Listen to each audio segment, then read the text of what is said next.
Ya, shalom, kita bertemu lagi dalam konteks ini. Pagi ini kita sudah sampai satu Raja-Raja pasal yang ke-12 ayat 1 sampai ayat 33. Silakan. 1 Raja-Raja 12. Kemudian Rehabeam pergi ke Sikem, sebab seluruh Israel telah datang ke Sikem untuk menobatkan dia menjadi raja. Segera sesudah hal itu kedengaran kepada Yerobeam bin Nebat. Pada waktu itu dia masih ada di Mesir, sebab ia melarikan diri ke sana dari hadapan Raja Salomo. Maka kembalilah ia dari Mesir. Orang menyuruh memanggil dia. Lalu datanglah Yerobeam dengan segenap jemaah Israel dan berkata kepada Rehabeam, ayahmu telah memberatkan tanggungan kami. Sekarang ringankanlah pekerjaan yang sukar yang dibebankan ayahmu dan tanggungan yang berat yang dipikulkannya kepada kami, supaya kami menjadi hambamu. Tetapi ia menjawab mereka, pergilah sampai lusa, kemudian kembalilah kepadaku, lalu pergilah rakyat itu. Sesudah itu Rehabeam meminta nasihat dari para tua-tua yang selama hidup Salomo mendampingi Salomo, ayahnya, katanya, apakah nasihatmu untuk menjawab rakyat itu? Mereka berkata, jika hari ini engkau mau menjadi hamba rakyat, mau mengabdi kepada mereka dan menjawab mereka dengan kata-kata yang baik, maka mereka menjadi hamba-hambamu sepanjang waktu. Tetapi ia mengabaikan nasihat yang diberikan para tua-tua itu. Lalu ia meminta nasihat kepada orang-orang muda yang sebaya dengan dia dan yang mendampinginya. Katanya kepada mereka, apakah nasihatmu supaya kita dapat menjawab rakyat yang mengatakan kepadaku, ringankanlah tanggungan yang dipikulkan kepada kami oleh ayahmu. Lalu orang-orang muda yang sebaya dengan dia itu berkata, beginilah harus kau katakan kepada rakyat yang telah berkata kepadamu, ayahmu telah memberatkan tanggungan kami, tetapi engkau ini berilah keringanan kepada kami. Beginilah harus kau katakan kepada mereka, kelingkingku lebih besar daripada pinggang ayahku. Maka sekarang ayahku telah membebankan kepada kamu tanggungan yang berat, tetapi aku akan menambah tanggungan kamu. Ayahku telah menghajar kamu dengan cambuk, tetapi aku akan menghajar kamu dengan cambuk yang berduri besi. Pada hari lusanya, datanglah Yerobeam dengan segenap rakyat kepada Rehabeam. Seperti yang dikatakan raja, kembalilah kepadaku pada hari lusa. Raja menjawab rakyat itu dengan keras, ia telah mengabaikan nasihat yang diberikan para tua-tua kepadanya. Ia mengatakan kepada mereka menurut nasihat orang-orang muda, ayahku telah memberatkan tanggungan kamu, tapi aku akan menambah tanggunganmu itu. Ayahku telah menghajar kamu dengan cambuk, tetapi aku akan menghajar kamu dengan cambuk yang berduri besi. Jadi raja tidak mendengarkan permintaan rakyat, sebab hal itu merupakan perubahan yang disebabkan Tuhan, supaya Tuhan menepati firman yang diucapkannya dengan perantara Ahia, orang Silo kepada Yerobeam bin Nebat. Setelah seluruh Israel melihat bahwa raja tidak mendengarkan permintaan mereka, maka rakyat menjawab raja, bagian apakah kita dapat pada Daud? Kita tidak memperoleh warisan dari anak Isai itu ke kemahmu, hai orang Israel. Uruslah sekarang rumahmu sendiri, hai Daud, maka pergilah orang Israel ke kemahnya.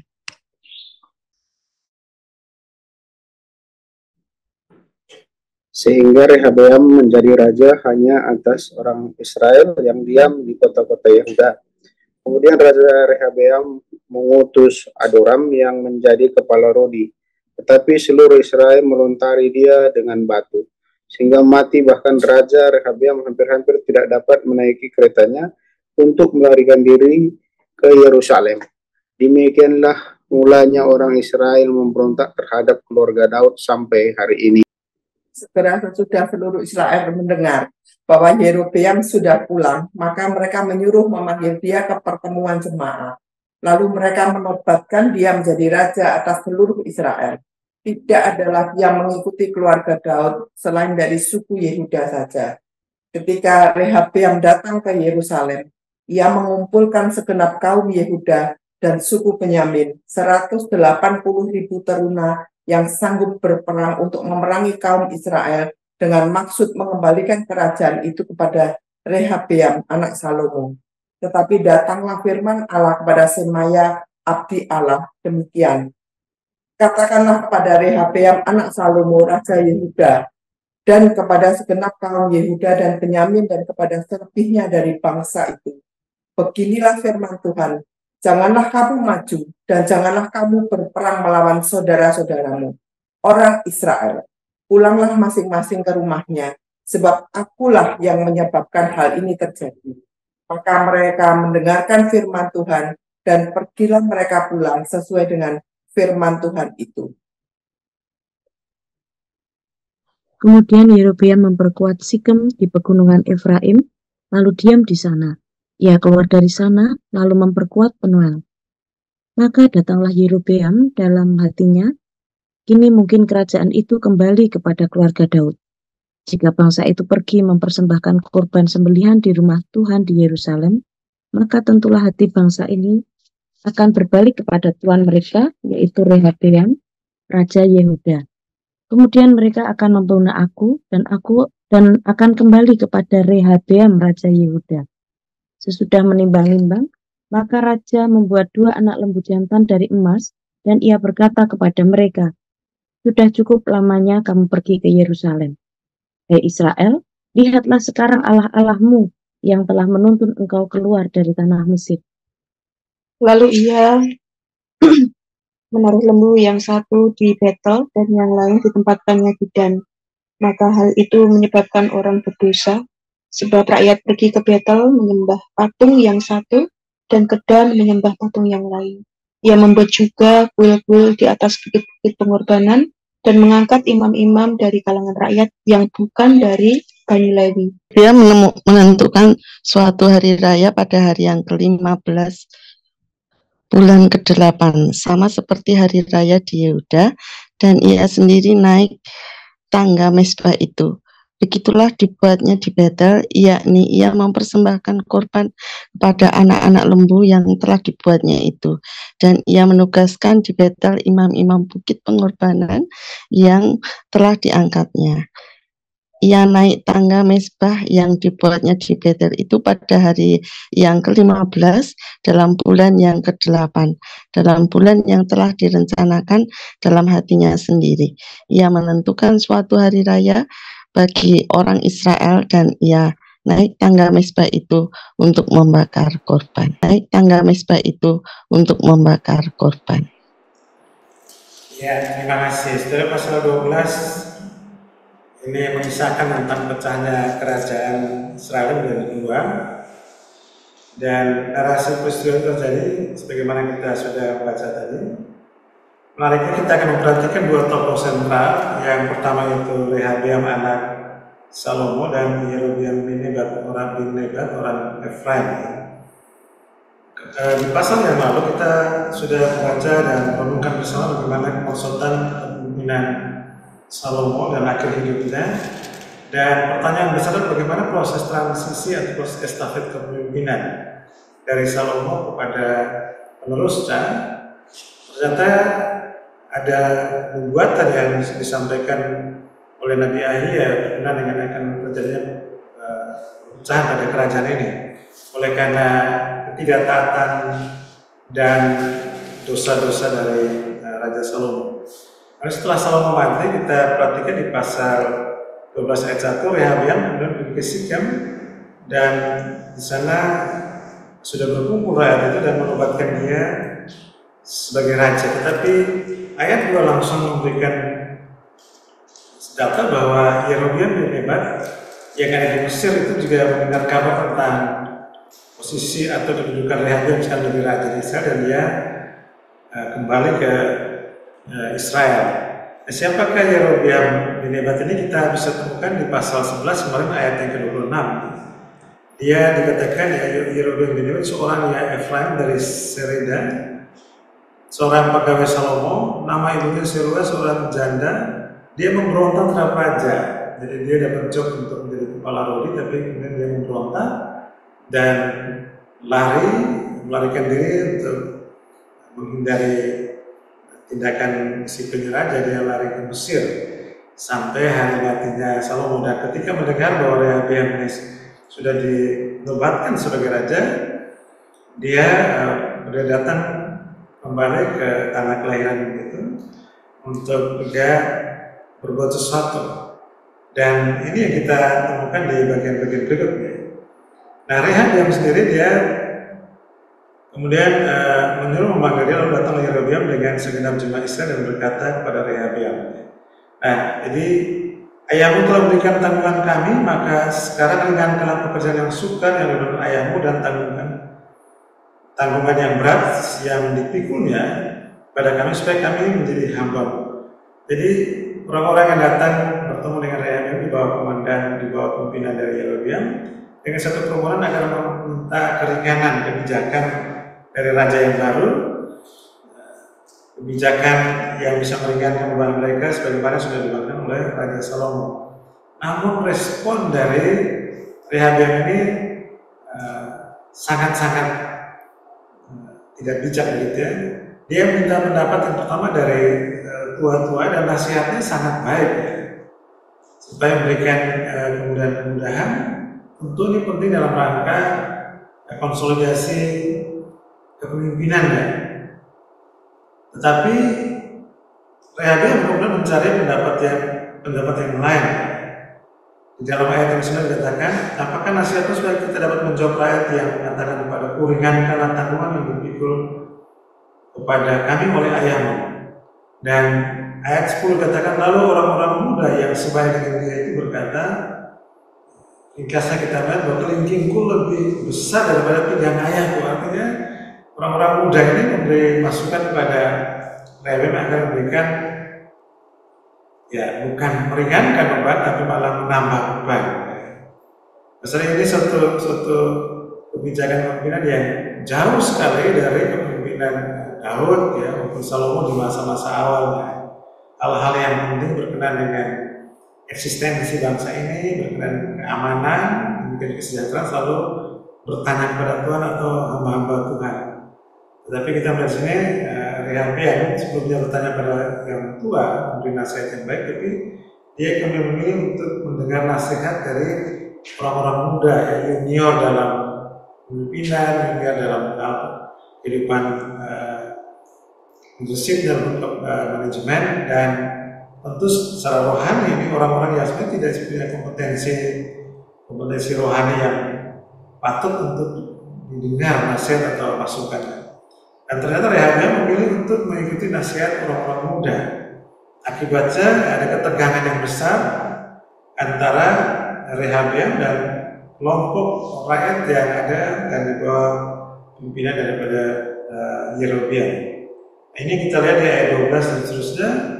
Hari yang ditentukan Yerobeam datang bersama rakyatnya, tapi jawaban raja memilih mengikuti nasihat masukan dari orang-orang muda, sehingga ya, menimbulkan ketegangan yang sangat serius.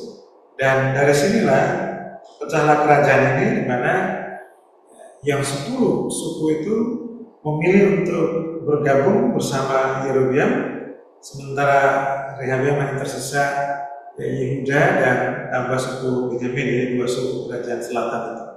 Ya, kemudian dikatakan jadi raja tidak mendengarkan permintaan rakyat itu.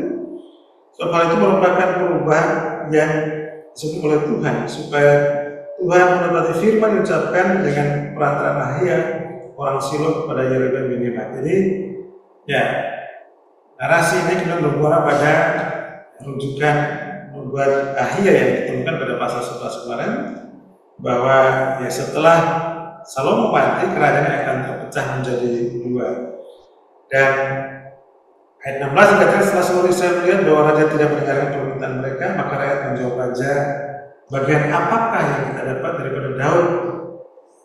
Dan ini berdampak ya pemberontakan terhadap keluarga Daud. Ayat 19, demikianlah mulanya orang Israel memberontak terhadap keluarga Daud sampai hari ini. Jadi ya pecahan yang terjadi ini tentu sangat-sangat membawa dampak yang serius bagi eksistensi bangsa ini, keamanannya, kesejahteraannya, dan juga itu akan berdampak pada perjalanan masing-masing kerajaan ke depan dengan dinamikanya masing-masing. Ayat 21, ketika Rehabeam datang ke Yerusalem, ia mengumpulkan segenap kaum Yehuda dan suku Benyamin 180.000 teruna yang sanggup berperang untuk memerangi kaum Israel dengan maksud mengembalikan kerajaan itu pada Rehabeam anak Salomo. Jadi ketika sudah terpecah, Rehabeam punya inisiatif untuk mengumpulkan kekuatan militernya dan hendak berperang agar bisa memperoleh kembali suku-suku dan utuh. Tapi ada firman Tuhan datang melalui Semaya abdi Allah dan kemudian disampaikan pada Rehabeam dan seluruh rakyat bahwa jangan kamu maju, janganlah kamu perang melawan saudara-saudaramu, melawan saya, pulanglah masing-masing ke rumahnya sebab akulah yang menyebabkan hal ini terjadi. Maka mereka mendengarkan firman Tuhan dan bila mereka pulang dengan sesuai dengan firman Tuhan itu. Jadi niat Rehabeam anak Salomo untuk mengembalikan suku-suku agar bergabung menjadi satu kerajaan lagi ini dikoreksi melalui firman Tuhan disampaikan oleh Semaya. Dan kita bisa bayangkan kalau itu terjadi, Rehabeam maju depan, tentu akan terjadi pertumpahan darah, sebuah antitesis dari keadaan sebelumnya. Dan kemungkinan Daud atau Salomo yang luar biasa hebatnya bisa terjadi pertumpahan darah yang luar biasa karena jumlah yang disiapkan Rehabeam itu dikatakan 180.000 teruna yang sanggup berperang.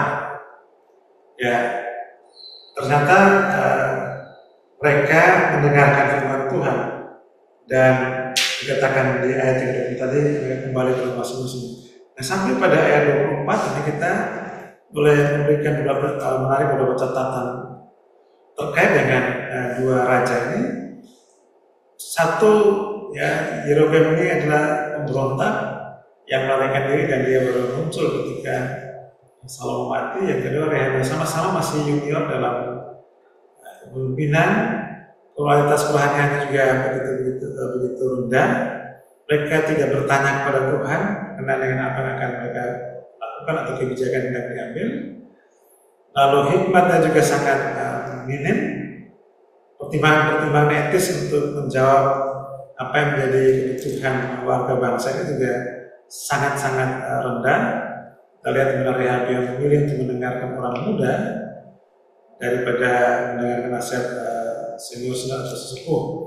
Demikian juga Yerobeam. Kita kembali orang-orang Israel mengelompok pada dirinya dan memberikan dia raja dengan kekuatan yang cukup besar, tetapi sebenarnya juga nada-nada berontak itu ada pada dirinya. Dan nanti kita akan lihat di ayat 20 bagian akhir bagaimana dia menafasi kerajaan itu dengan menyembah berhala.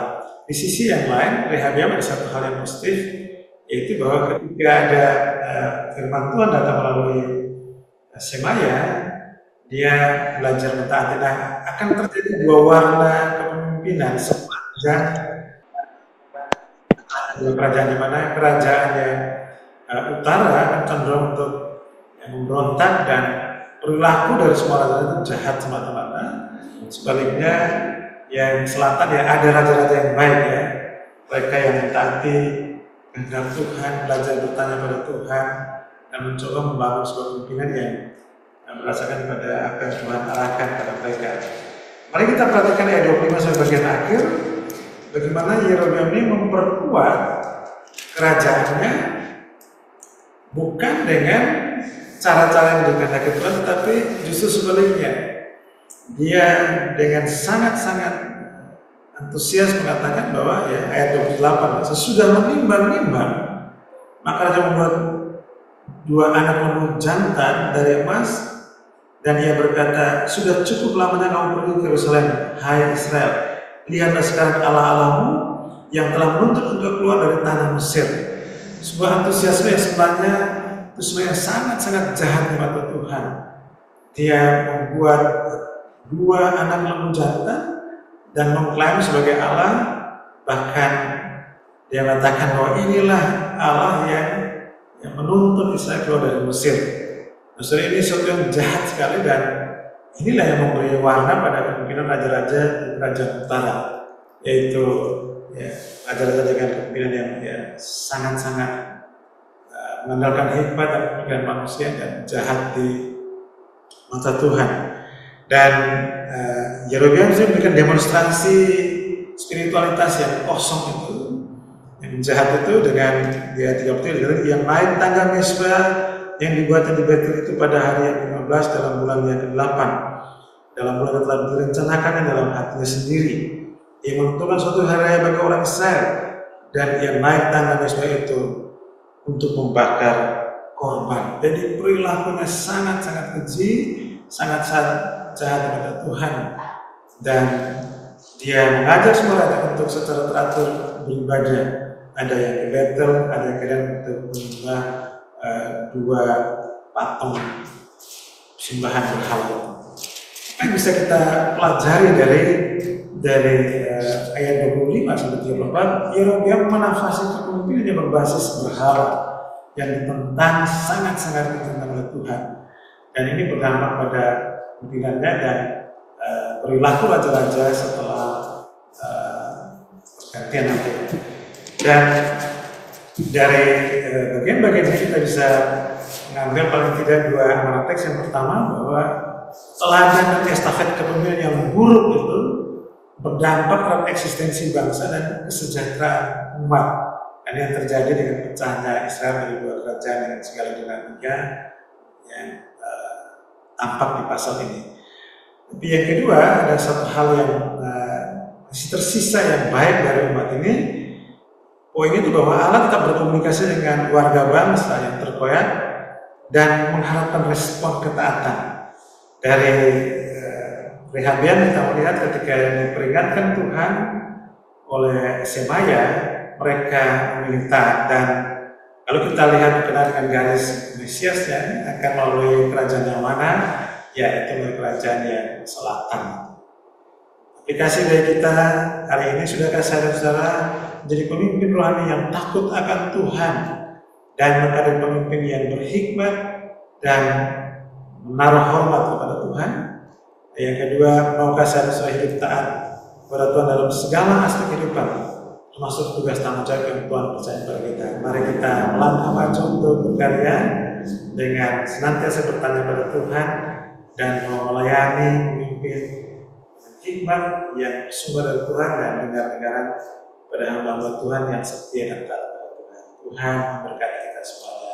Nah, kita sudah dapat berkat renungan pagi ini, dan tepat seperti kata Tuhan Yesus bahwa pembesar-pembesar bangsa-bangsa memerintah dengan tangan besi dan keras. Tidaklah demikian di antara kamu. Barang siapa ingin menjadi besar, hendaklah menjadi pelayan. Kita sambut dengan satu lagu, hidup ini adalah kesempatan.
Hidup untuk berbuah untuk kemuliaan Tuhan.